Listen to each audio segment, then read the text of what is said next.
पुण्यातील हडपसर येथील विल्लो पुनावाला हॉस्पिटलमध्ये धक्कादायक प्रकार समोर आलाय।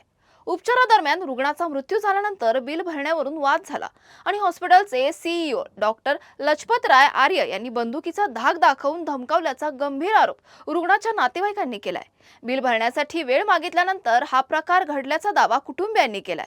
या प्रकरणी नातेवाईकांनी हडपसर पोलिसांकडे तक्रार केली असून पुढील तपास सुरू आहे। दरम्यान सीईओच्या कार्यालयाबाहेरील सीसीटीव्ही फुटेज आणि उपस्थित बाउन्सरच्या ऑडिओ पुराव्याचा उल्लेख तक्रारदारांकडून करण्यात आलाय। या आरोपांबाबत पोलीस तपासानंतर अधिक माहिती समोर येणार आहे। ठीक आहे, करूया। यांचे संबंध असताना पेशंटला अन्याय झालेला आहे, तुम्ही हे करा, त्याला बिल VTचे द्या, 10-15 हजार रुपये मी वैयक्तिक भरतो, तुम्ही थोडंफार भरा, हॉस्पिटल कमी करा, आपण विषय संपू। मग त्याला अचानक काय राग आला, त्यांनी मला म्हणला की तुला माहिती का आता लय माजला भडकाव तू।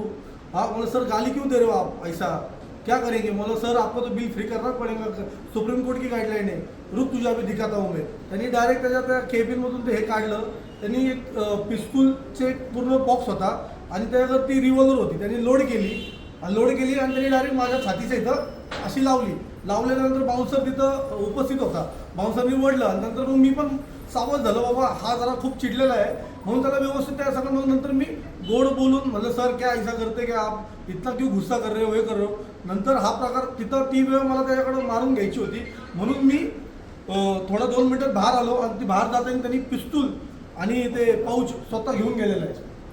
मग मी अमित भाऊ साकीब भाईला कळवला, पोलीस स्टेशनला फोन केला की बाबा माझ्यासोबत असा प्रकार झालेला आहे आणि पेशंटचे नातेवाईक यांनी मला बोलून घेतलेलं हॉस्पिटलमध्ये। या ठिकाणी या माध्यमातून माझी महाराष्ट्र शासनाला आणि या सरकारला ही विनंती आहे, आपल्या सरकारमध्ये अशा पद्धतीचं अरेरावीपणा आणि डॉक्टरांच्या माध्यमातून इकडं इलाज घ्यायला येतो का गोळ्या खायला येतो बंदुकीच्या आम्ही, हे आम्हाला त्या ठिकाणी प्रश्न पडलेला आहे। लवकरात लवकर आणि सत्ताधारी आमदारांचे नावं घेऊन इकडे धमकावलं जातंय। या संदर्भात तुम्ही लवकरात लवकर मुख्यमंत्र्यांनी गृहमंत्र्यांनी ह्याच्यात दखल घ्यावी आणि त्या डॉक्टरांवर लवकरात लवकर कारवाई करावी, ही आमची नम्रतेची विनंती आहे। अन्यथा लवकरात लवकर मदत झाली नाही तर पेशंटच्या नातेवाईकांच्या म्हणण्यानुसार आम्ही इकडनं बॉडी हलवणार नाही।